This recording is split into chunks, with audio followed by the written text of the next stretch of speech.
Hop. Bonjour, bonjour, bonjour à toutes.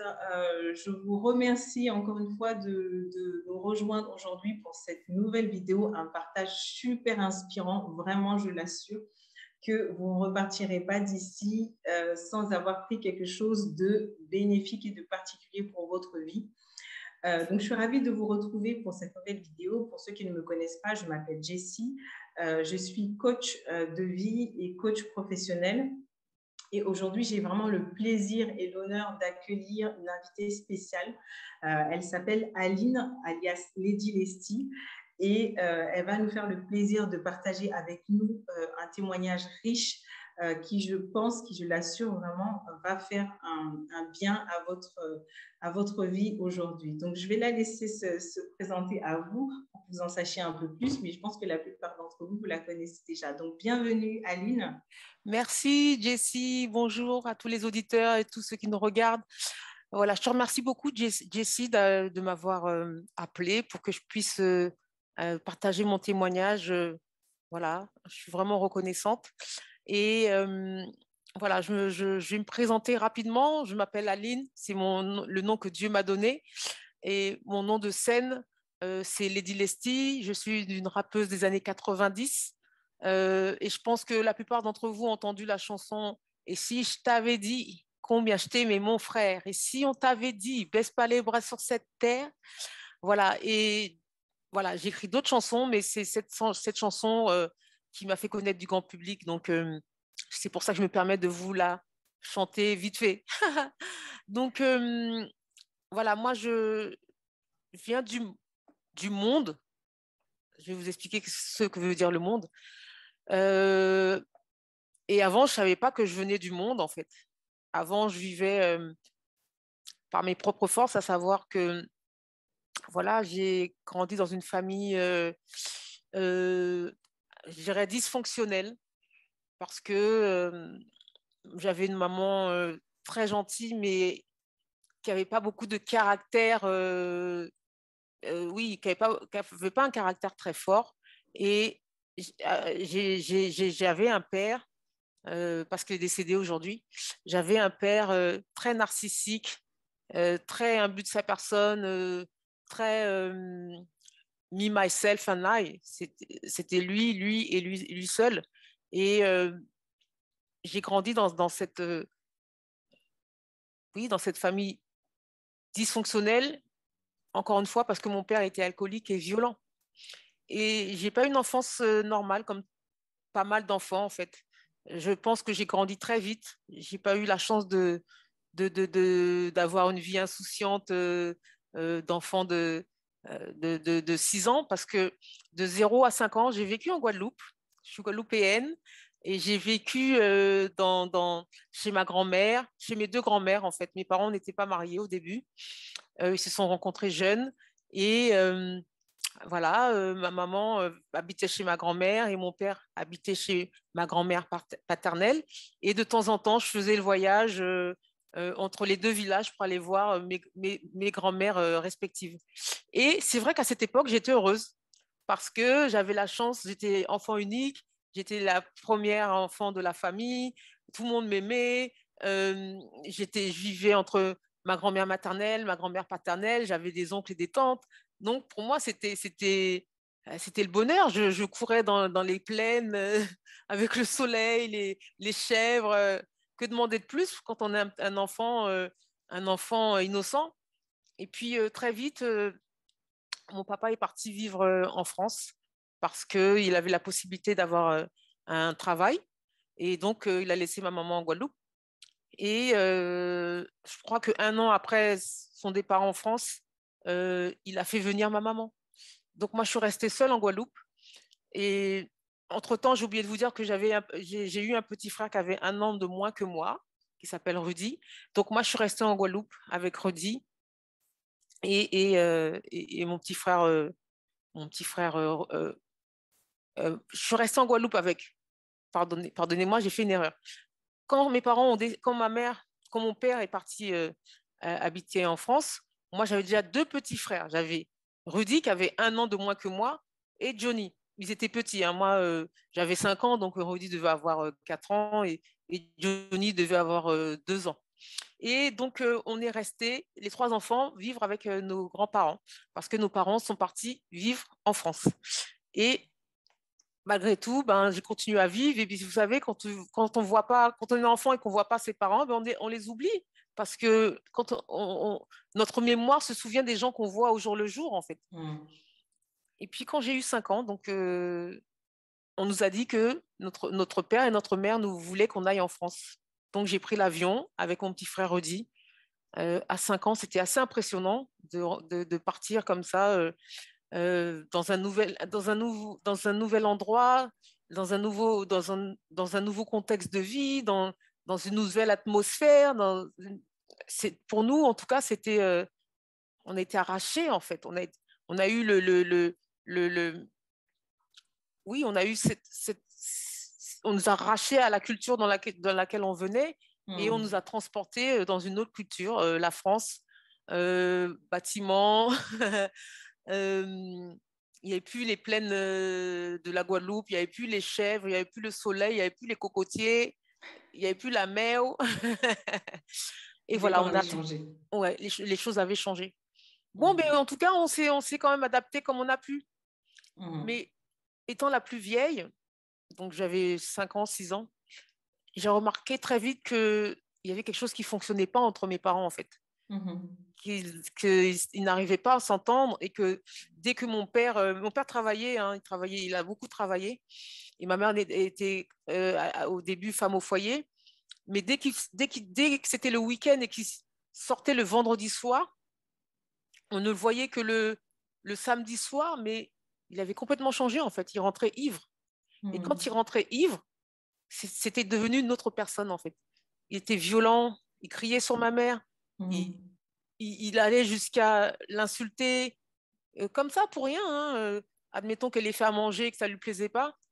C'était le prétexte pour que ça parte en... Oui, c'était le prétexte pour que ça parte en dispute qui finalement emmènera mon père à frapper ma mère, en fait. Et moi et Rudy, quand on est dans cette violence d'un coup qui arrive comme ça, parce que en Guadeloupe, on n'a jamais vécu cette violence. On était dans la paix, dans la joie, nos oncles, nos tantes nous adoraient, et on s'est retrouvés en huis clos, parce qu'on connaissait personne, hein, et puis on était petits, à vivre dans ce foyer où la violence est devenue quelque chose d'habituel, en fait. D'accord. On est passé du calme de la Guadeloupe, la tranquillité, à tous les week-ends, mon père rentrait ivre, il se disputait avec ma maman et ça se terminait très souvent en dispute, en bagarre. Et très vite, il a commencé même à nous frapper alors que on était juste des enfants et que on n'avait rien à voir dans l'histoire, en fait. Mais en fait, c'est comme si, dès que mon père sortait de chez moi le vendredi soir et qu'il rentrait le dimanche, le samedi à l'aube ou le dimanche, oui, voilà, c'est comme si il était devenu une autre personne. Comme si il y avait des choses qui étaient rentrées en lui et qu'il n'était plus la personne.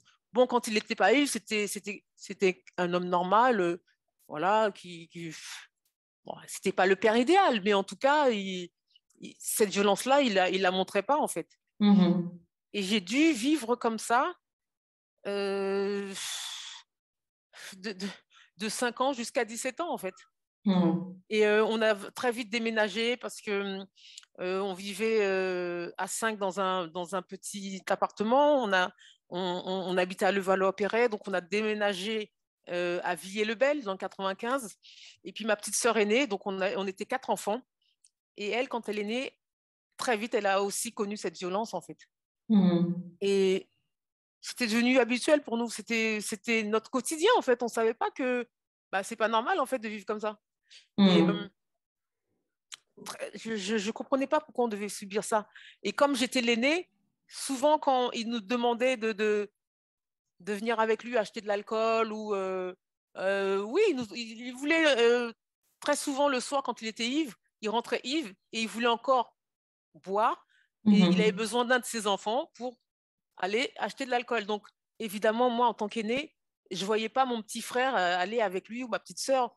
Donc, à chaque fois, c'est moi qui me proposais pour le suivre, en fait. Et du coup, non seulement je suis devenue sa confidente, alors que je ne voulais rien savoir, mais je suis devenue aussi son partenaire de saoulerie, en fait. Parce que ce qu'il faisait, c'est que soit il allait chez des amis qui redonnaient encore plus d'alcool, ou soit il m'emmenait, c'était souvent tard le soir, donc il m'emmenait à des endroits, par exemple, à Porte de la Chapelle, il y avait une station essence qui vendait de l'alcool très tard, etc. Et j'ai ce souvenir qui ne me quittera jamais. Le jour, il me demande encore de venir avec lui, donc j'y vais. Là, je dois avoir 9 ans, 10 ans. Et il était ivre, mais il arrivait quand même à conduire, en fait. On arrive à Porte de la Chapelle, il achète un pack de bière. Il m'envoie acheter un pack de bière. Et il boit toutes les bières. Un pack de bière, il y a au moins 6 bières dedans. 6 bières d'1 litre. Hein. Non, non, pas 1 litre. C'était des canettes. C'est 33 33 ou voilà. Et il boit toutes les bières sur le parking de là où il nous avait emmenés, en fait. Et moi, je suis en panique parce que je me dis, s'il boit, il va falloir qu'on rentre chez nous. Porte de la Chapelle, c'est à Paris. Nous, on habitait dans le 95, à Garges-les-Gonesse. C'est quand même de la route, en fait. Et il reprend la voiture et commence à rouler sur le périphérique, mais là, très doucement, en fait. Et sur le côté gauche, quand on roule, il faut rouler vite. Et moi, je suis en panique parce que je me dis, comment on va faire? Comment on va faire pour entrer sain et sauf à la maison? Et lui, il commence à s'endormir. Et moi, toutes les 5 minutes, je disais, papa, réveille-toi, réveille-toi. Il s'endormait encore. Papa, réveille-toi, regarde la route, regarde la route, regarde. Je ne savais pas conduire, j'avais 10 ans. Et pendant tout le chemin, c'est quoi, 30 km, je ne sais pas. Pendant tout le chemin, je faisais exactement, je le surveillais. Quand il s'endormait, papa, réveille-toi, réveille-toi. Vas-y, regarde la route, regarde la route.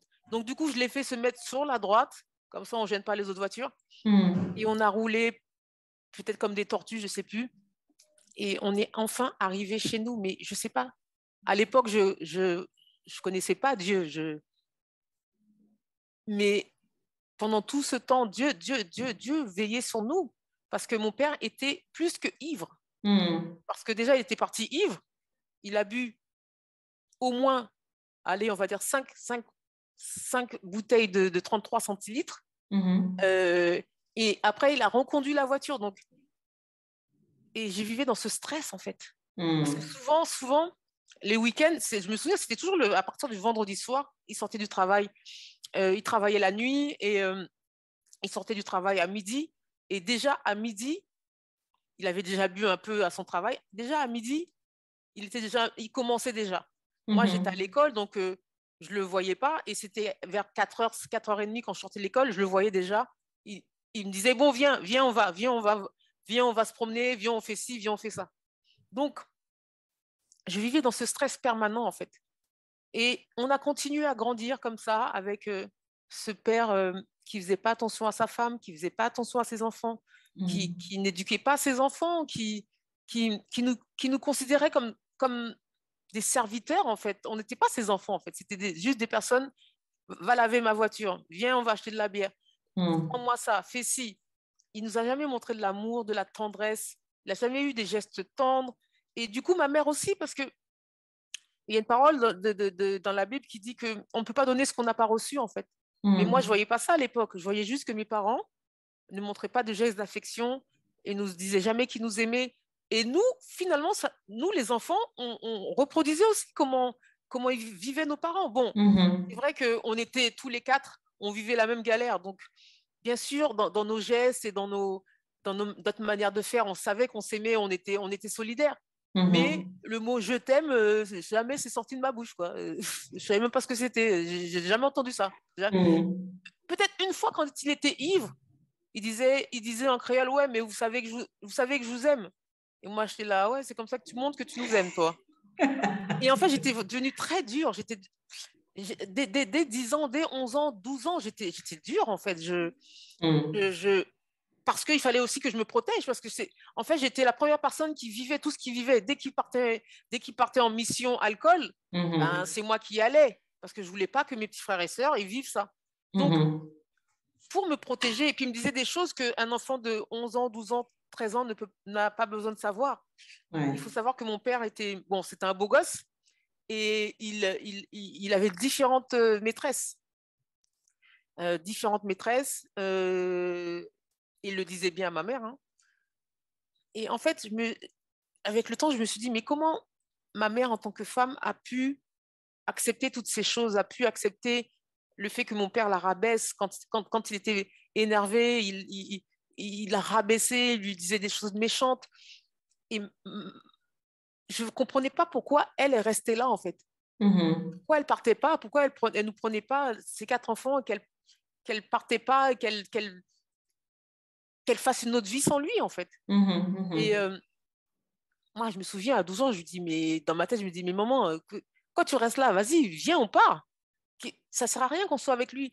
Il nous emmène que la haine, la colère, la rancune, les mauvaises choses. Il n'avait rien de positif en lui. En tout cas, je ne voyais pas les choses positives qui pouvaient nous amener à cette période-là, en fait. Et en gros, je me rends compte que je me suis faite toute seule, dans le sens où les valeurs que j'ai, c'est pas mon père qui me les a données. C'est même pas ma mère, en fait. Moi, j'ai décidé très tôt que je ne boirais pas, je ne fumerais pas, je ne volerais pas. Ah oui, alors il y a une petite anecdote. Pourquoi je dis je ne volerais pas? Parce qu'en fait, un jour, je crois que j'avais 12 ou 13 ans, ma mère m'a dit d'aller acheter des courses à Cora, ou je ne sais plus, à l'époque, un Cora, c'était vraiment maintenant comme en magasin, voilà. Et j'avais l'habitude de faire mes choses à pied et tout. J'y vais, on était mercredi. Et mon père, il arrive, il commence à être ivre, il me dit, bon, je viens avec toi. Je fais quoi? Pourquoi il veut venir avec moi, lui? D'habitude, il ne me calcule pas, il nous laisse faire les courses à pied, il ne nous prête jamais sa voiture pour faire quoi que ce soit. Pourquoi il veut venir avec moi? Bon, moi, je ne peux pas lui dire, parce que de toute façon, moi, j'avais peur de mon père. Dès qu'on lui parlait, surtout quand il était ivre, on voyait qu'il pouvait s'énerver, il pouvait casser des choses avec son poing. Donc, moi, dans ma tête, je disais, non, mais vas-y, laisse-moi tranquille, vas-y, moi, j'ai envie de faire mon truc tout seul, vas-y. Bon, bah, il m'emmène en voiture. Bon, bah, j'accepte. On arrive à Cora, il garde sa voiture. Moi, je marche devant lui, je ne veux même pas qu'on voit qu'on est ensemble, en fait. Donc, on rentre dans la boutique et il y a un vigile qui est là, qui voit qu'on rentre ensemble. Et donc, moi, je vais faire les choses que ma mère m'a dites et je vais à la caisse. Et je me retrouve, je regarde où est-ce qu'est mon père. Je le vois dans la caisse, dans le rayon de l'alcool. Il a pris une bouteille de rhum. Il le cache derrière sa veste. Je me rappelle, il avait une veste militaire. Il le cache derrière sa veste. Il arrive près de la caisse. Il tape un sprint. Je me suis dit, mais comment il court aussi vite que ça, lui? Il tape un sprint. Il file comme ça. Et moi, je suis à la caisse en mode... Qu'est-ce qui va se passer? Donc, moi, j'ai payé mes courses. Le vigile, il m'arrête. Bon, moi, j'avais 12 ans. Tu sais, il me dit, mais le monsieur là qui est parti, vous le connaissez? Je fais, oui, c'est mon père. Trop la honte. Bon, il m'emmène dans le poste de garde. De toute façon, il aurait pu me laisser aller. J'avais payé mes courses. Mais comme il voulait, je sais pas, attraper mon père, je sais pas quoi. Donc, il m'emmène au poste de garde. Et il me pose des questions. Je fais, oui, c'est mon père. Ouais, il boit beaucoup, il est alcoolique. Gna, gna, gna, gna, gna. Et du coup, comme j'étais mineure, je ne pouvais pas rentrer chez moi toute seule, alors que j'étais venue toute seule. Hein. Bon, donc du coup, ils ont appelé la police. C'est quelle honte. J'ai rien volé, j'ai rien fait, on m'appelle la police. Donc la police m'amène au centre, au commissariat. Bon, ils étaient gentils, ils m'ont posé des questions encore, voilà. Du coup, ils ne pouvaient pas me laisser partir parce que ma mère bossait, elle travaillait. Et mon père, il n'était pas rentré chez moi. Il a dû aller dans un coin siffler sa bouteille de rhum. Donc, du coup, ils arrivent à avoir mon parrain, le frère de mon père. Et donc, mon parrain, il est venu me chercher en fin de journée vers 19h parce qu'il sortait de son travail. Mais c'était tellement honteux. C'était un endroit où j'allais souvent. Les gens, les caissières me connaissaient, tout ça. Tu sais, quand tu as cet âge-là, tout te fait honte, en fait. Tu veux paraître... Et mon père était comme ça. Il pouvait laisser tomber sa fille, voler une bouteille, tuer quelqu'un, laisser tomber sa fille et s'enfuir. Il ne se retourne même pas, il ne veut même pas savoir ce qui m'est arrivé. Donc, tu vois le niveau d'irresponsabilité de ce père, en fait. Et donc, j'ai grandi comme ça, avec un père irresponsable, narcissique, qui pensait qu'à lui, et une mère finalement faible. Et moi, je la trouvais faible. Je me disais, mais moi, je ne serai jamais comme toi, moi. C'est pas possible ce qui est en train de se passer. Et j'avais l'intelligence de me rendre compte que, alors, mon père trompe ma mère avec cette femme, et aussi avec cette femme. Mais maman, tu dis rien? Et je sais que ça a beaucoup joué sur ma manière de voir les hommes, ma manière de concevoir une relation avec un homme. Et il y aurait une autre, comment dire ça, une autre expérience qui va aussi changer ma relation avec les hommes, en fait. Et voilà, on vit comme ça, on grandit quand même bien, parce que ma mère nous a appris à dire merci, nous a appris quand même, malgré tout, à être reconnaissante, à être reconnaissant. Elle travaillait à la CAF, elle avait un bon travail, donc ça nous permettait aussi de partir des fois en colonie de vacances. Pour Noël, c'est la CAF qui nous donnait des cadeaux, parce que en fait, ma mère travaillait à la CAF, mon père gagnait bien sa vie, mais tout l'argent, il le dépensait en alcool, en voiture, en vêtements, en chaussures. Comme je vous ai dit, il se prenait pour un beau... Bon, il était beau, mais quand même, tu as des enfants, voilà. Et en fait, il ne pensait qu'à lui, en fait. Et tout l'argent était gaspillé par mon père. Et ils n'ont jamais réussi à faire des économies. Et moi, je me disais, mais on est tout le temps pauvres, comment c'est possible? Et avec mes frères et sœurs, on se trouvait des choses à faire, on rigolait bien. Et je me rappelle, j'avais 12 ans. Et c'est ce qui a permis aussi que ça m'influence sur ma carrière que je vais faire plusieurs années après. On regardait une émission de télé qui s'appelle HIP, HOP. C'était la première émission de télé où il y avait un noir dedans. Il s'appelait Sydney, c'était un DJ. Et en fait, il nous montrait comment danser sur la musique américaine. Parce que nous, en France, on ne connaissait pas ça. On ne connaissait pas la musique américaine, l'influence américaine, etc. Le hip-hop, le breakdance, tu te souviens, je ne sais pas. Ah, mais non, tu n'étais pas encore né. Ah non. Non, quand on faisait la vague comme ça, là. Oh, oui, oui, le tu connais. breakdance et le smurf. Ah oui, quand yeah. même. Et quand même. oh là là, moi, je me suis dit, mais c'est quoi ce délire? Mais c'est trop bien. Et en regardant cette émission, je me suis dit, waouh, en fait, il y a d'autres pays où il y a des Noirs qui font des choses extraordinaires, parce qu'en France, ben, c'était... Bon, on vivait en France, mais on n'était pas beaucoup représentés, en fait. Et bon, tu avais un modèle aussi différent. Voilà, voilà. Et du coup, j'ai commencé... bien sûr, j'écoutais Michael Jackson à l'époque, mais là, cette culture-là, c'est cette culture qui m'a beaucoup influencée. J'ai commencé à essayer d'écouter du rap, d'essayer de trouver des radios où on écoute du rap. J'ai commencé à regarder les clips qu'on voyait à la télé, Run DMC, MC Light, aïe aïe aïe, Public Enemy. Et je me retrouvais dans Public Enemy, je me retrouvais dans Run DMC. Ils revendiquaient des choses. Voilà, j'ai trouvé, malgré mon malheur, j'ai trouvé une culture, quelque chose qui me ressemblait, en fait. D'accord. Et j'ai commencé à écouter cette musique, et même si notre réalité, elle était là, mais je préférais me perdre dans ça, en fait. J'aimais beaucoup, beaucoup, beaucoup lire. Tu pouvais m'enfermer dans une bibliothèque. Je passe ma journée. J'aimais tellement lire. C'était les choses que j'aimais faire. J'aimais beaucoup dessiner. Bon, je dessine pas hyper bien, mais j'aimais bien dessiner. Et c'est avec ces choses-là que j'ai quand même pu réussir à entre guillemets, pas péter un câble.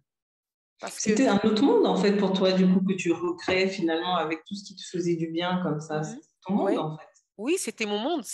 Pendant des années, ça a été mon monde. Et quand j'ai commencé à marcher dans la musique, eh ben, l'image était importante pour moi, le style aussi. Tout ce que je lisais dans la littérature, ça m'influençait, en fait. D'accord. Je lisais beaucoup de livres. Voilà, dernièrement, j'ai fait une chanson qui s'appelle Elala, et on voit un ninja dedans. Moi, j'avais toujours voulu être ninja, moi. À chaque fois qu'il y avait possibilité de se déguiser, je me déguisais en ninja. Voilà, je faisais je faisais l'épée, je faisais la tenue, j'achetais les petits chaussons, là. Tu vois, dans les films de Bruce Lee, quand il donne des Avec coups le de pied, doigt là, de comme ça, là. pied. Voilà, là. Oui. Et oui, en fait, mon imaginaire était dans ça, en fait, parce que ma réalité, elle était pas bien, c'était le chaos. Et ma mère a voulu, parce que ça n'a rien à voir avec mon père, elle a voulu me donner une culture religieuse. Elle nous envoyait au catéchisme. J'ai fait ma première communion par habitude. C'est parce qu'elle a fait ça qu'elle nous a mis dedans, en fait. Elle n'avait pas vraiment la connaissance de Dieu, elle n'avait pas vraiment la connaissance de Christ. Mais en tout cas, malgré tout, elle a voulu nous donner cette connaissance religieuse. Et bon, finalement, c'est bien parce que bien des années plus tard, je rencontrerai vraiment le Christ. Tu vois. Mais pour moi, c'était, même si elle nous mettait au catéchisme et que le prêtre disait que Jésus est mort pour nos péchés et qu'il veut nous donner la paix, etc., moi, dans ma réalité, tous les week-ends, c'était le chaos. Et même pas que le week-end, parce que quand mon père n'était pas ivre, il subissait les conséquences de ce qu'il faisait le week-end. Et donc, c'était jamais la paix chez moi. Et il suffisait que le mardi, il se dispute, le vendredi, il partait, il se saoulait et il venait sur ma mère pour l'attaquer, en fait. Parce qu'il se rappelait de ce qui s'était passé le mardi. Donc, en fait, chez moi, il n'y avait jamais la paix. Et j'apprendrai plus tard il avait ouvert la porte à des esprits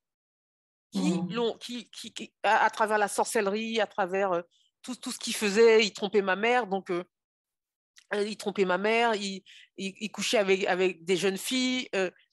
Tout ça, ça ouvre des portes qui faisaient que l'ennemi pouvait rentrer chez nous et faire ce qu'il voulait faire, en fait. Et oui, vas-y. J'avais une question qui me venait, en fait, au travers de tout ce que tu es en train de me dire, finalement. Quel regard tu portais sur toi, finalement, quand tu grandis au travers de tout ça? Quel regard tu portais sur toi-même? Bon, alors, je vais dire un truc. En fait, inconsciemment, je me suis dit, je suis une femme, mais les gens ne vont pas me traiter comme une femme. Parce que ce que j'ai vu dans ma famille, mon père traitait ma mère comme une femme, elle s'est fait rabaisser, elle s'est fait battre, elle s'est fait malmener.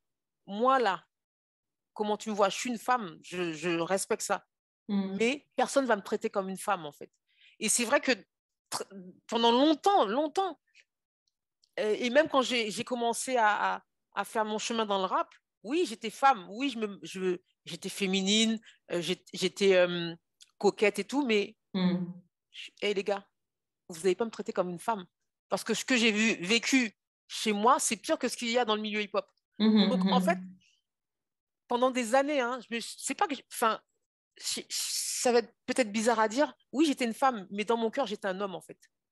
Et parce que ce que j'ai vu, c'est que l'exemple de l'homme, c'est celui qui a la domination sur la femme, en fait.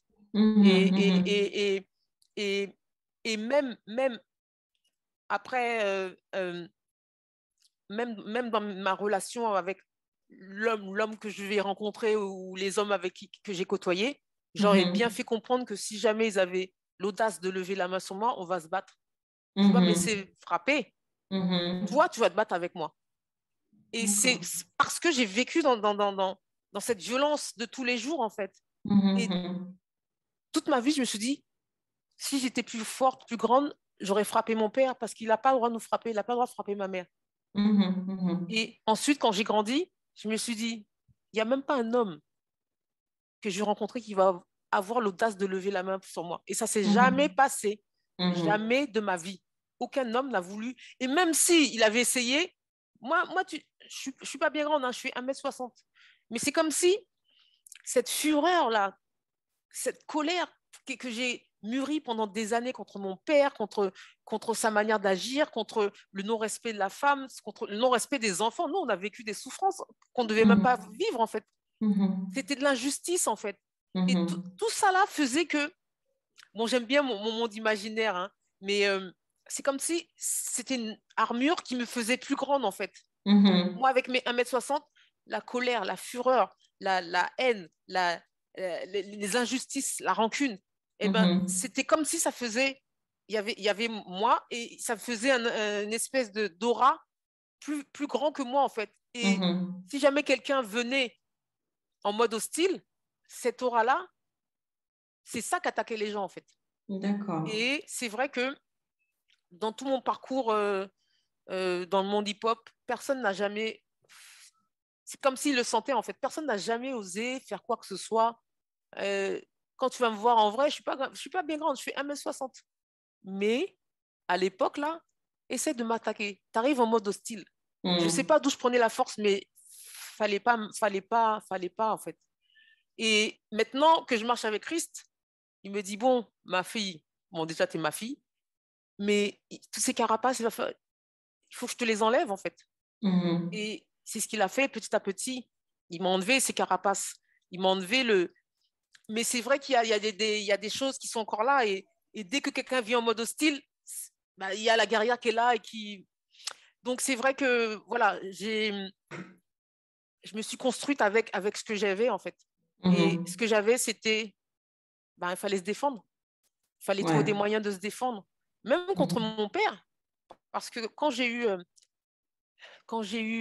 16 ans, donc il me dit, bon, comme d'habitude, viens, on va se promener. Bon, moi, je savais maintenant qu'il allait boire de l'alcool, tout ça. Donc, j'avais pris l'habitude de me mettre en survêtement, puis la capuche, je prenais mes clés, je prenais mes papiers au cas où on nous arrête, je sais pas. Bon, la grâce de Dieu a fait qu'on s'est jamais fait arrêter par la police. Mais lui, il s'est fait arrêter quand il était seul. Mais moi, en tout cas, quand j'étais avec lui. Et je vois, on était un mercredi après-midi. Et il m'emmène au centre commercial, là où il a volé à Cora, là où il a volé la bouteille de rhum. Mais c'était un centre commercial. Donc, on rentre dedans. Donc, je me dis, bon, il veut aller faire des courses. Je ne sais pas ce qu'il veut faire là. Tu sais, j'étais un peu blasée de lui. Hein. Je savais comment maintenant le gérer un peu, tu vois. Donc, bon, je suis là, tranquille et tout. Il avait déjà commencé à boire. Donc, ses yeux, ils avaient une espèce de rouge, le rouge de... J'ai déjà bu au moins 7 bouteilles de bière, ou voilà. J'aimais bien la bière. Et donc, on descend, on rentre dans le parking et il descend. Je dis, pourquoi il va aussi bas Pourquoi il va aussi bas? Il y a des places. Mais bon, je ne fais pas attention plus que ça. Puis, on s'arrête tout en bas du parking et on s'arrête et il ne bouge pas. Alors, moi, je le regarde. Et la seconde d'après, j'ai compris. J'ai vu dans ses yeux quelque chose que je ne voulais pas voir. Je commence à paniquer. J'essaie de sortir. Il bloque à l'époque, il avait une voiture, on pouvait bloquer euh, Les portes. oui, la porte. Il bloque la porte. Je le regarde comme ça. Il n'y a pas moyen. J'essaie de sortir. Là, il commence à m'attraper. Moi, je commence à me battre, je suis en panique. Ah, en plus, j'avais même pas d'ongles à l'époque, je me rongeais les ongles tout le temps. Donc, même si j'essayais de le griffer, ça faisait rien. Hein, ça faisait... J'étais en panique, je sais pas possible. Qu'est-ce qu'il veut faire? Je veux pas, je veux pas. Et j'essaie de me battre. Et je sais pas comment j'ai fait. J'arrive à ouvrir la porte. Je pars en courant. Je suis en panique. Et évidemment, il avait choisi un endroit où il y avait personne, en fait. Et on était seuls dans le parking. Pourtant, il était ivre. Mais il m'a rattrapé à une vitesse. Il m'attrape par les cheveux. Je crois que j'avais des nattes à l'époque. Tu sais, les nattes qu'on fait là avec nos cheveux, on rajoute des tresses là. Il m'attrape par les cheveux comme ça. Ah, mon cou qui tombe vers l'arrière. Et il me traîne vers la voiture. Il avait déjà ouvert le coffre. Il avait déjà fait ses affaires. Il avait mis les sièges. Il avait baissé les sièges de derrière. Et il traîne. Moi, je ne veux pas rentrer dans la voiture.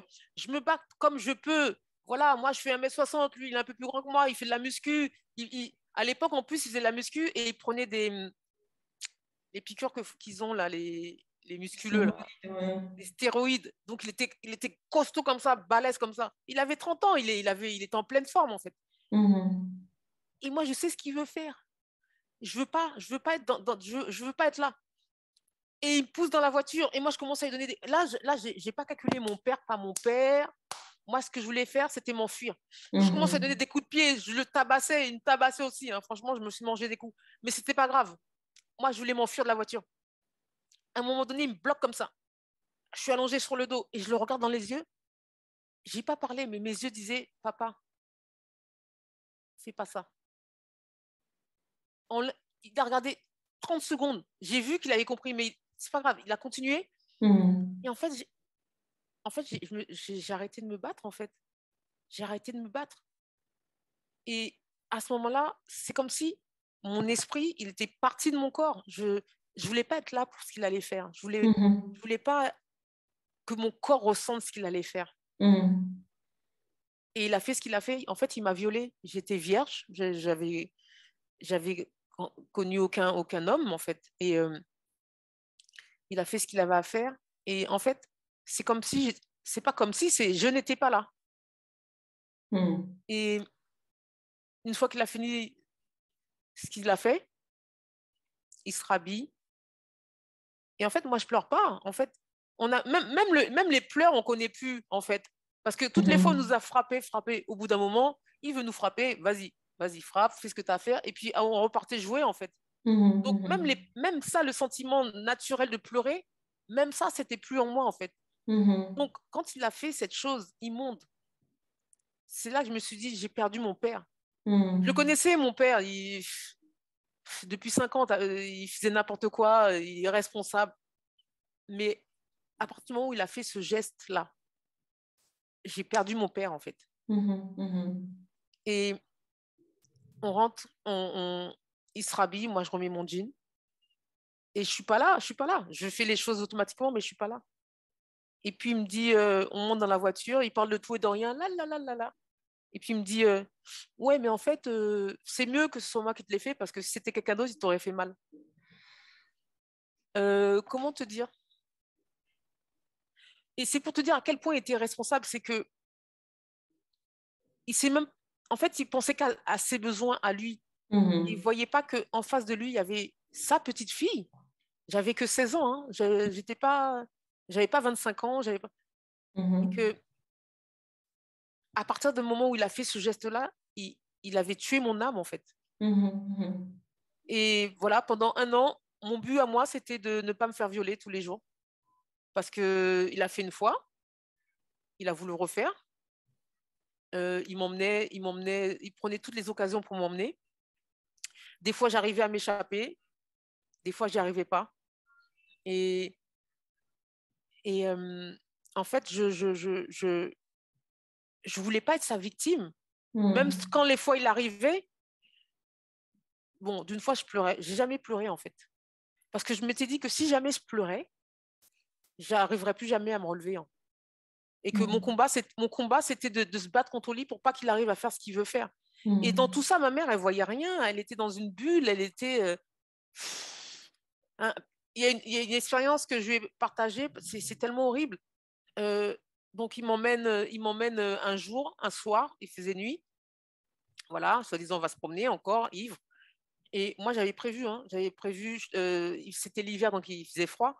Puis la capuce, sans vêtements, mes papiers, une doudoune parce qu'il faisait froid. Et moi, j'avais l'intention de m'enfuir. Donc, il m'emmène derrière Sarcelles, là-bas, là. Et il neigeait. Et on a commencé à monter une petite colline, mais comme il neigeait, il ne roulait pas vite. Donc, moi, j'ai fait comme dans les films d'action. J'ai bien guetté, j'ai ouvert la porte, j'ai sauté, j'ai roulé comme ils font là dans les films d'action.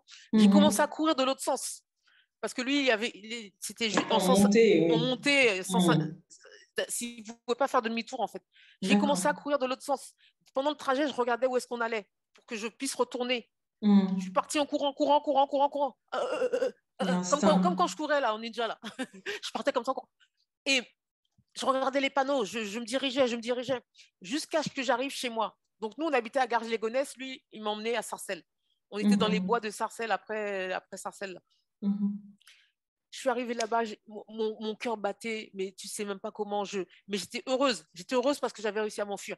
Maintenant, je vois que sa voiture, elle est là. Mon père, il travaillait à 4 heures du matin, il partait au travail. Je regarde ma montre, il est minuit. Je lui dis, bon, je vais attendre qu'il s'en aille et je vais revenir. Donc, j'ai dormi dans une cave. Il y avait des bâtiments pas très loin de chez moi. Donc, j'ai été dormir dans une cave. Je me suis réveillée à 5 heures. Il n'était plus là. Parce que le monsieur, lui, il faisait sa vie, mais normal, hein. Il violait sa fille. Il allait au travail. Normal. Il faisait des plaisanteries au travail. Il revenait. Tout était bien pour lui. Donc, je rentre chez moi, 5 heures du matin. Ma mère en panique. Mais t'étais où? Mais tu étais où? Et moi, hyper froide. En fait, mon visage était de marbre. Et j'étais froide. Et c'est même plus que j'en voulais à ma mère. Pour moi, c'était, mais comment tu peux vivre dans cette maison et ne pas rien remarquer, en fait? Et, et je la regarde, je lui dis, tu veux savoir où j'étais? Demande à ton mari. Et je passe comme ça à côté d'elle. Je vais me coucher. Le lendemain, j'ai cours. Je me réveille et je vais en cours parce que qui peut m'aider? Et Et comment c'est tu vrai que réussis à sortir, justement, à avoir ce déclic comment tu fais? ben, en fait, pendant les 1 an là, j'avais deux choses qui se passaient dans ma tête. Il y avait une pensée qui me disait, dis-le, dis-le, parce que tu ne peux pas vivre comme ça, dis-le. Et j'avais l'autre pensée qui me disait, mais qui va te croire? Qui va te croire? En plus, tu n'as rien dit le premier jour, donc ça veut dire que tu kiffes. Donc pourquoi tu vas dire? Et pendant les 1 an, j'avais cette pensée-là, là, là, là, là, là, là. Je ne savais pas qu'à l'époque, c'était Saint-Esprit qui me parlait et c'était l'ennemi qui me parlait de l'autre côté. Et un jour, pareil, un mercredi, je sors de l'école, 12h30, il est déjà là, il m'emmène me promener, il fait ce qu'il a à faire. Dans ma tête, je savais déjà ce que j'allais faire. Hein. Je le laisse faire ses affaires. Je ne suis plus là. Hein. Moi, quand il fait ses trucs, je ne suis plus là. Hein. Mon esprit, il part ailleurs. Moi, je ne dis pas un mot du début à la fin. De toute façon, quand on était ensemble, je savais ce qu'il voulait, donc moi, je ne lui parlais pas, moi. Je n'avais rien à lui dire. J'ai même pas à le. C'était pas à moi de lui dire qu'il était en train de faire le mal. Parce que le premier jour, je l'ai regardé comme ça, je lui ai dit, dans mon regard, ça voulait dire, papa, fais pas ça. Il a pris sa décision. Donc, il a fait ce qu'il avait à faire. Je ne l'ai même pas regardé. J'ai tourné ma tête. Mon esprit est parti ailleurs. Il a fait ce qu'il devait faire. Hop, il m'a ramené chez moi. J'ai pas été prendre de douche, rien du tout. J'ai pris mon sac d'école. J'ai repris mon sac d'école. Je suis partie au lycée. Et à l'époque, on avait des. Aujourd'hui, ils appellent ça des CPE, mais je ne sais plus comment on appelle ça. Tu sais, la personne, la responsable du lycée qui fait le lien entre toi et tes parents, là. Bon, Oui, bref. c'était ça la CPE à Oui, l'époque. la CPE. Et donc, je rentre dans son bureau, peut-être comme si de rien ne s'était passé. Elle me dit, oui, bonjour, mademoiselle, que puis-je faire pour vous? Toute contente, toute joyeuse. Je m'assois sur le siège et je dis, mon père me viole depuis 1 an. Et je reste comme ça. En fait, j'avais plus de sentiments, j'avais plus d'émotions. Alors, effectivement, quand j'étais avec mes copines, j'étais la fofolle, celle qui fait rire les gens dans la classe, qui fait des blagues. Voilà. Et quand je rentrais chez moi, je changeais de masque, en fait, parce que je savais ce qui nous attendait. C'était la violence, l'alcool, euh, l'oppression, ma mère dépressive, finalement, parce qu'elle peut pas changer mon père. Moi, c'était les viols. Il essayait de faire ce qu'il voulait faire avec moi. Des fois, je partais de chez moi. Ma mère, elle ne comprenait pas pourquoi je partais de chez moi, mais elle réfléchit. Et elle n'a jamais pu avoir cette. En fait, elle Prise était de voilée. conscience. Ouais, elle était Ouais. voilée. Elle était voilée. Et donc, je dis ça à la CPE. Et la dame est là. Son sourire disparu. Elle a pris 5 secondes pour se remettre. Et puis, elle a dit, bon, OK. Elle m'a demandé un peu les détails de comment ça s'est passé. Alors, je lui ai dit, voilà, ça fait 1 an. Aujourd'hui, c'est la dernière fois, j'ai décidé que. Gna, gna, gna, gna. Elle m'a dit, OK, elle a appelé la police. Je suis partie, ils sont venus me chercher, j'ai été au commissariat. Et là, toute la procédure a commencé. Et ils sont partis récupérer mon père. Il est en train de dormir tranquillement, tranquillement après son travail, après ses méfaits. Il dormait tranquillement chez nous. Et je bénis le Seigneur parce que il a pas nié, en fait. Il a pas nié. Il a pas nié, il a dit oui, c'est vrai. Et, et mon père va partir en prison pour 5 ans. Alors après, il y a eu des choses qui se sont passées. Hein. J'étais au tribunal. Tribunal, j'ai été obligée de dire tout ce qui s'est passé, les détails, parce que voilà, il y avait mes oncles, mes tantes, c'était une honte pas possible. J'avais 17 ans.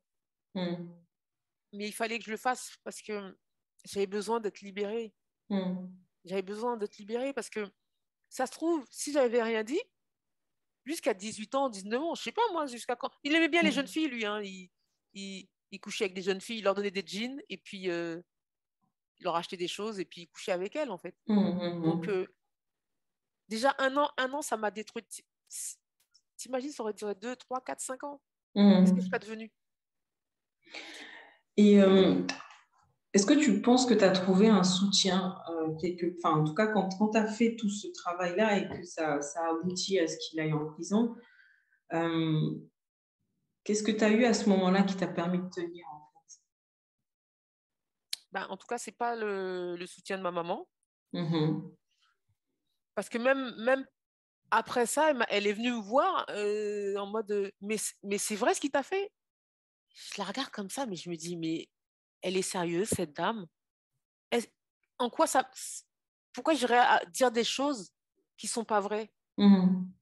J'ai- j'ai- j'ai- On mentait comme des enfants, mais j'étais des bêtises, mais mentir à ce point-là pour mon père, Mhm. Mhm. non, moi, j'étais un enfant honnête.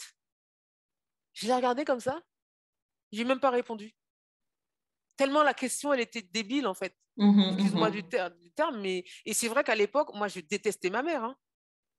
Je la méprisais. Parce que pour Mhm. moi, tu étais censé nous garder, nous protéger contre Mhm. cet homme. Mhm. Et même elle, elle n'a pas réussi à se garder, se protéger. Et elle se battait pour sa vie.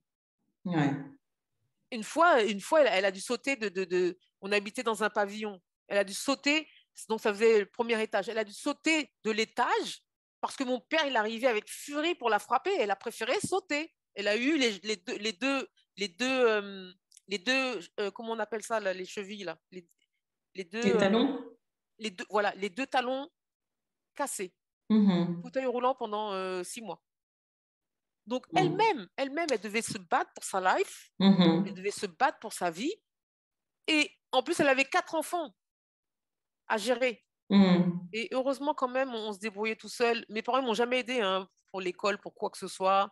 Rien du tout. En fait, je me suis débrouillée toute seule, toute seule, toute seule. Mes Mhm. frères et sœurs aussi. Voilà. Mais malgré tout, on est des survivants, en fait. Mhm. Pas Rudy, parce qu'il est décédé, mais ensuite, mon petit frère Johnny et ma petite sœur Claudia, oui, on est des survivants. On a Mhm. réussi à ne pas mourir.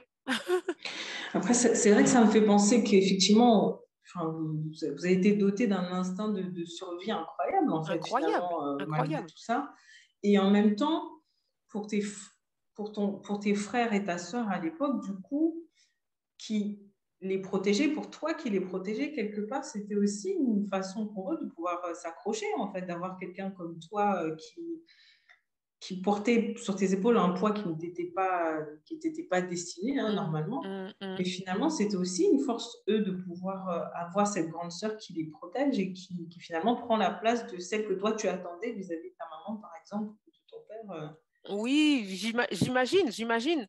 Mais malgré tout, ils ont des séquelles. Et chacun des enfants, Hum, on a vécu les choses différemment. Moi, j'étais au premier plan. Après, il y avait Rudy. Après, il y avait hum, Johnny et Claudia. hum, Claudia, elle a beaucoup moins souffert, mais elle a souffert d'autres choses. ouais, Johnny, jusqu'à aujourd'hui, il a du mal à pardonner à mon père, alors que mon père est décédé. hum, Euh, Rudy est décédé. Et Claudia, très vite, elle s'est réfugiée dans les bras de Christ.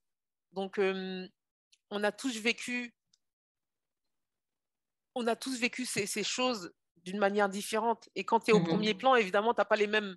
Tu le racontes pas comme quelqu'un qui est au deuxième ou au troisième plan, mais ouais, malgré tout, on a tous encore aujourd'hui des séquelles et c'est que le Saint-Esprit qui peut petit à petit nous enlever les couches parce qu'il nous hum, connaît et il sait à quel moment il faut qu'il enlève, à quel moment il faut qu'il laisse parce qu'il ne veut hum, pas nous blesser en fait, parce que Dieu nous hum, aime.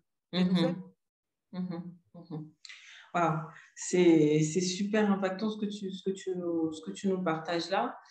Euh, Avec le recul aujourd'hui, du coup, tu me disais tout à l'heure que finalement, toutes ces couches-là, toutes ces épreuves-là, il y a des choses qui ont été enlevées. Aujourd'hui, il te reste quoi aujourd'hui? Euh, je, je... En fait, il me reste celle que je devais être quand je suis née au début de 0 à 5 ans là en Guadeloupe, Mhm. où tous les voisins me connaissaient. je faisais des blagues en créole. Je vivais la vie simplement, en fait. Et tout ça, ça a été déformé par le fait qu'on a été en relation avec euh, notre père et notre mère, parce que ce sont eux deux, hein. Et ça nous a tous déformés. Tu sais que la vie nous déforme, hein. Toi-même aussi, de par ton expérience, ben, la vie t'a changé, en fait. Et je crois que, alors que je me suis complètement laissée emporter par le Saint-Esprit, alors que je lui ai tout donné, eh ben, il est en train de remettre la ligne qu'il avait créée, en fait. Et même s'il me reste rien de comment j'étais avant, Dieu rajoute, Dieu remet. Parce qu'en fait, la meilleure décision que j'ai prise dans toute ma vie, c'est de m'abandonner au Saint-Esprit, en fait. Parce que c'est lui qui nous a créés, c'est lui qui savait comment il voulait qu'on marche. Quand il m'a créé, il voulait que mes parents m'apprennent Christ, me mettent dans la direction de Jésus-Christ et que je grandisse en tant que fille de l'Éternel des armées et que j'arrive à rentrer dans la destinée que Dieu avait voulu pour moi. Et ce plan que Dieu voulait pour moi a été dévoyé par l'ennemi, en fait. Parce que mes parents, sans le savoir, ne suivaient pas Christ et ils ont laissé beaucoup de portes ouvertes. Et quand je parle de ça, il faut dire les choses concrètement. Mon père faisait de la sorcellerie. Ma mère, sans le savoir, faisait de la sorcellerie parce que elle pensait que, comme mon père, il buvait, comment pour le sortir de là, il fallait qu'elle aille voir une voyante qui lui demandait de faire des choses. Et ces choses-là, Dieu les abhorre, en fait. Dieu les abhorre et par manque de connaissances, alors qu'elle lisait les psaumes, bon, elle ne lisait pas les évangiles, mais elle lisait quand même la Bible. Elle lisait les psaumes. Et petite parenthèse, je pense que c'est ça aussi qui a fait que bien des années plus tard, ben, Dieu nous sauve, Dieu nous met là où il voulait nous mettre. Et par manque de connaissances, mes parents, ils n'ont pas fait beaucoup d'études et même au niveau de la religion, ils marchaient ils marchaient pas par une relation, mais ils marchaient par habitude. Ils marchaient parce que la maman de ma grand-mère avait fait baptiser ma mère. Alors ma Donc, mère, ça elle se m'a fait. faisait. Voilà, c'est comme ça aux Antilles, hein. Et, et du coup, par manque de connaissances, elle est tombée dans la sorcellerie. Parce que les gens ne connaissent pas, ils disent, oh, aller voir une voyante, c'est rien. C'est de la sorcellerie. Dieu dit dans sa parole, ne laissez pas dans vos familles des gens qui lisent les cartes, des gens qui vont voir les morts, des gens. Donc, mon père, lui, il le faisait sciemment. Ma mère, elle le faisait pour aider mon père. Mais ça, plus elle le faisait, plus ça mettait des démons sur nos vies, en fait. Et voilà, il y a plein de choses, plein d'expériences que j'ai vécues au niveau spirituel qui ont fait que notre maison a été remplie de démons, plein de démons. Et mon père, en trompant ma mère, en couchant avec des jeunes filles, en buvant de l'alcool, en fumant, en mentant, parce qu'il ment aussi, toutes ces choses-là, ce n'étaient pas des portes, c'était des portails, des différents portails ouverts. Et les démons faisaient, allez-y, allez-y, on peut rentrer, on peut rentrer. Mais quand on ne sait pas, et ma mère, elle n'a pas su ça au début, et moi-même, je ne savais pas. Et dans ma vie d'adulte, finalement, parce que je n'avais pas encore rencontré le Seigneur Jésus, même si je disais je ne ressemblerai jamais à mon père, ouais, je ne ressemblerai jamais à ma mère, j'ai, j'ai refait des choses que eux ils faisaient, en fait. Parce qu'on est influencés, hein, on est tous Bien sûr, influencés, bien sûr. voilà, du bien comme le mal, et on est tous influencés. Et j'ai trompé celui qui est devenu mon mari et qui est maintenant mon ex-mari. Je lui ai menti parce que je voulais pas le blesser, mais j'ai quand même menti. Euh, voilà, je suis allée voir des voyantes aussi parce que pour moi, il n'y avait rien de mal. Mais tu connaissais ça, donc Je oui. connaissais ça, voilà. Et, et moi, c'était pas pour libérer mon mari ou je sais pas qui de l'alcool, c'était juste pour savoir, par exemple, quand j'ai eu mon accident cérébral, ma mère m'a emmené voir quelqu'un parce qu'elle voulait savoir si j'allais pouvoir m'en remettre. Parce que l'accident cérébral, j'étais morte, en fait. Mais quand tu vas, même par ignorance, mais tu fais ça, tu ouvres des portes, en fait. Et je sais, j'en parle exprès parce qu'il y a plein de gens qui ne savent pas. Il y a plein de gens qui se disent, oh ben non, c'est rien, ça fait rien. Et même si, non, mais moi, j'ai pas été par mois, j'ai accompagné une copine. Même si tu accompagnes une copine, le diable, il est comme ça. Si tu rentres dans son territoire, il rentre dans ta life. C'est comme si tu donnais l'autorisation, en fait. Et en plus, si tu fais des choses, elle te dit, va acheter 4 poulets à minuit, tu les coupes, tu les fais cuire, tu fais à manger, tu donnes aux gens. Tu as laissé rentrer l'ennemi dans ta life. Et à partir de là, il peut tout faire. Il peut prendre tes enfants, il peut prendre ton mariage, il peut prendre tes sous, il peut prendre ta santé. Dans Jean, voilà, le Saint-Esprit me donne une parole, Jean 10, le voleur ne vient que pour détruire, égorger et tuer. Mais Jésus, il vient pour nous donner la vie en abondance. Et quand il vient, il nous demande s'il peut rentrer. Alors que l'ennemi, lui, quand il vient, il dit rien, allez, il arrive et il fait ça, et il casse ça. Donc, je sais qu'il y a plein de gens qui ne connaissent pas ça. Il y a plein de gens qui sont sceptiques par rapport à ça. Il y a plein de gens. Et en fait, c'est parce Dieu dit, Osée 6, je crois, mon peuple périt par manque de connaissances. Même les chrétiens, hein, même les chrétiens périssent par manque de connaissances. Donc voilà, c'est des choses qu'il faut connaître. Moi, je connais parce que dans l'église où j'ai été instruite. On m'a parlé de ça et je sais que c'est la vérité parce qu'ils nous ont donné les versets où c'est inscrit dans la parole de Dieu. Après, la parole de Dieu, c'est notre feuille de route. Si tu ne crois pas à la parole de Dieu, bon, bah, ça, c'est ton problème. Mais si tu crois en la parole de Dieu, tu vas trouver les versets qui t'expliquent que Dieu n'aime pas ça. Quand Dieu, dans l'Ancien Testament, a détruit les peuples qui étaient là avant, le peuple d'Israël, pourquoi il a fait ça? Parce que ces peuples-là étaient une abomination pour lui. Ils tuaient leurs enfants, les hommes se mettaient ensemble. Dieu n'aime pas ça.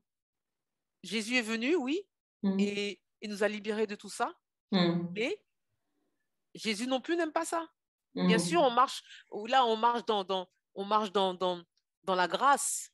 Dans la grâce, Dieu ne va pas nous foudroyer parce qu'on a fait ça, mais les conséquences, tu vas les ressentir dans ta vie, tout simplement, en fait. Et voilà, donc mon père a ouvert beaucoup de portes. Du coup, qu'est-ce qu'une femme justement qui... Alors, je parle peut-être pour des personnes différentes, hein, une personne qui est dans la foi chrétienne et qui peut-être a traversé des épreuves un peu qui ressemblent à ce que tu as vécu, avoir un foyer dysfonctionnel, des modèles parentaux en tout cas dysfonctionnels, vivre des violences sexuelles, des violences physiques aussi, recevoir ce type de blessures, ou même des maladies, quand tu parlais tout à l'heure d'un AVC qui est quand même quelque chose d'assez difficile. Qu'est-ce que tu voudrais donner en fait comme message à ces femmes-là qui aujourd'hui peut-être sont encore au stade de question, mais qui ont quand même cette foi chrétienne et qui ont ce refuge-là aujourd'hui? Qu'est-ce que tu voudrais leur adresser comme message? Après, c'est selon leur relation avec Christ, en fait, Jésus-Christ. Parce que moi, quand j'ai eu l'AVC, je ne connaissais pas encore Christ. Et je marchais encore une fois par mes propres forces, à savoir que je ne demandais pas au Seigneur de m'aider à me sortir de cette situation. Bien que quand j'ai eu l'AVC, quand je me suis réveillée, c'est venu de mon cœur, j'ai ouvert les yeux, j'ai dit merci Dieu, parce qu'on m'avait appris qu'il y avait un Dieu. Voilà, ça dépend de la relation que la personne a avec Christ. Si c'est quelqu'un qui ne connaît pas Christ, moi, je vais te dire que en fait, Christ te connaît. Et même si tu ne le connais pas, lui, il te connaît. Et peut-être que tu ne crois pas qu'il existe un Dieu, peut-être que tu ne crois pas que ce Dieu-là, il pense à toi, peut-être que tu ne crois pas qu'il fera quelque chose pour toi, mais moi, je te dis que si. Parce que moi, il m'a trouvé dans les plus profondeurs de ma bassesse. J'avais le côté droit paralysé, ma joue est tombée comme ça, côté droit paralysé, je ne marchais plus, je ne pouvais plus bouger le bras et je ne reconnaissais plus mes enfants, je ne reconnaissais plus personne. Il a permis que ce jour-là, je puisse ouvrir les yeux et que dans mon cœur, je ne pouvais même plus parler, mais que dans mon cœur, je dise merci Dieu. Peut-être que tu n'as pas eu de relation religieuse, peut-être que tu ne sais même pas qu'il y a un Dieu, mais crois-moi, ce Dieu-là, il existe. Et la seule chose que tu pourrais faire, c'est juste dire, je ne sais pas si tu existes, mais aide-moi à croire en toi et aide-moi à me sortir de la situation dans laquelle je suis. Parce que, en fait, Dieu nous a tous créés. Là, c'est plus une question de religion. Nous sommes ses créatures. Après, il a ses enfants. Ceux qui ont accepté Jésus-Christ comme Seigneur et Sauveur personnel, il nous donne le pouvoir de devenir enfants de Dieu. Donc, nous sommes ses enfants. Mais en tant que créature, Dieu t'a créé. Tu peux dire, Dieu, ou quel que soit comment on t'appelle, regarde ma situation, j'arrive plus. Aide-moi à sortir de là. Et surtout, révèle-toi à moi. Parce que si tu ne connais pas Dieu, tu ne pourras pas comprendre et saisir tout l'amour qu'il a pour toi, en fait. Dieu nous aime, Dieu nous aime. Et si c'est une personne qui connaît Christ, peut-être que tu t'es éloigné de lui, peut-être que tu t'es dit, ouais, il existe, mais il a jamais rien fait pour moi. Ou plusieurs fois, j'ai prié, il a jamais répondu à mes prières, mais en fait, il répond d'une certaine manière qui ne correspond pas à ce que toi, tu attends de lui. Mais je sais qu'il répond. Parce que si tu le connais, il te connaît par ton nom, il t'appelle par ton nom. En fait, il faut pas, je vais le dire en anglais parce que c'est ce qui me vient à l'esprit, don't give up of God, because he never give up of you. Donc, ça veut dire quoi? Ne lâche pas l'affaire avec Dieu parce qu'il ne lâchera jamais l'affaire avec toi. Dieu nous aime. Et si tu connais Jésus-Christ, tu sais que quand tu lui demandes quelque chose, il va le faire. Si tu lui demandes de tout ton cœur, dans sa parole, il est écrit, il est avec celui qui a le cœur abattu. Et quand tu invoques son nom, il descend. Donc, c'est tout ce que je pourrais leur dire.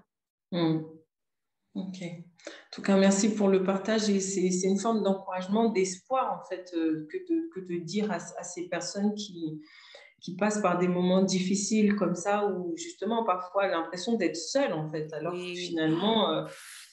que finalement, on n'est jamais seul. On n'est jamais seul. On n'est jamais seul. C'est comme avoir ce voile et de ne pas se rendre compte qu'il y a quelqu'un qui est à côté de nous et qui nous aide à traverser cette difficulté.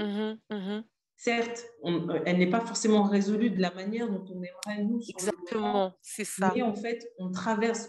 C'est vraiment ce que je retiens un peu du partage que tu nous as fait, de tout ce que tu as pu vivre, en fait, de difficile dans ta vie, c'est que finalement, tu traverses les difficultés. En fait, tu fais avec ces difficultés-là, tu traverses, ça te donne une force particulière, ça te donne un témoignage particulier aussi.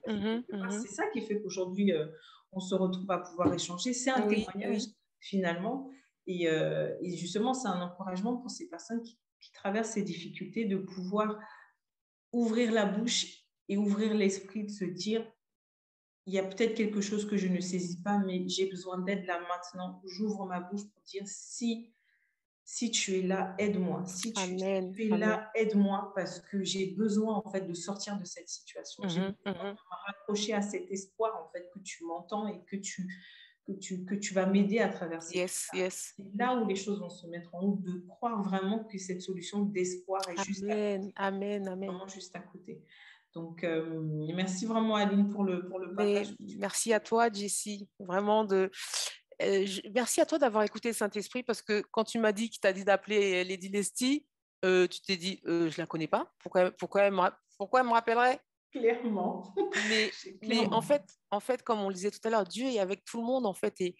Et si nous sommes ses enfants et que nous pouvons écouter sa voix, faisons ce qu'il nous demande de faire, parce qu'il a quelque chose derrière.